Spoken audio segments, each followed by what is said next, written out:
আমার যেভাবে হোক টাকা চাই, টাকা।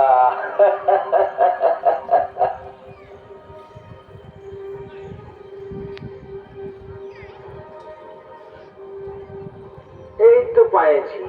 আমার চোখের সামনে এত বড় সড়ো গাছ তো আমার নাকের কাছেই আছে, তাও দেখতে পাচ্ছি নাই।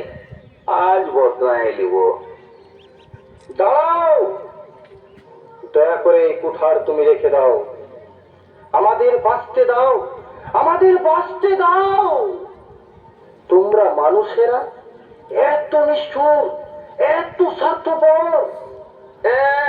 গোটা দুনিয়াতে গাছ কেটে ফোড়ান দিল, আর আমার বেলায় আমি নিষ্ঠুর স্বার্থপর।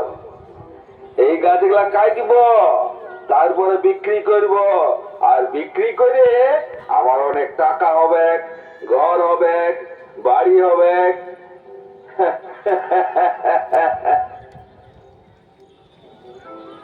কিন্তু আমরা না থাকলে এই পরিবেশকে রক্ষা করবে কে?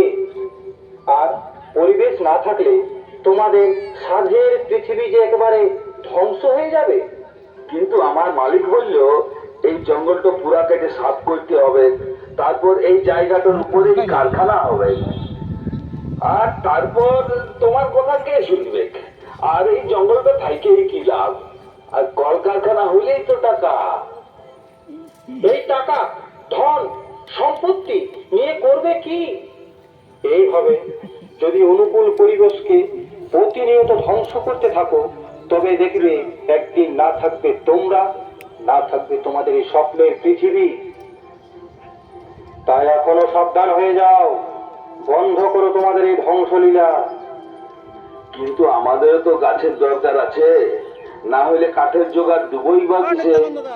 তাই তো বলি, তোমরা মনুষ্য জাতি নিষ্ঠুর, স্বার্থপর, নিজেদের চাহিদার জন্য গাছ কেটে কেটে যাচ্ছ। তোমরা কখনো কি দুটো গাছ লাগানোর চিন্তা করেছো?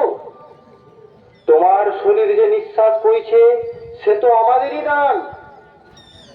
হ্যাঁ, তাহলে আমরা যে নিঃশ্বাস চলেছি গাছ থেকে পাচ্ছি।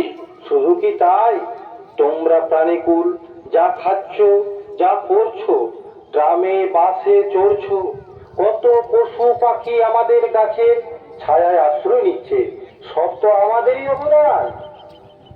তাহলে তাহলে তোমরা কেন সচেতন হচ্ছ না? তোমাদেরকে বাঁচাতে হলে আমাদেরকে বাঁচতে হবে, আর এই পৃথিবীকে বাঁচাতে হলেও আমাদেরকে বাঁচতে হবে। আচ্ছা আচ্ছা, ঠিক আছে, তাহলে আজই আমার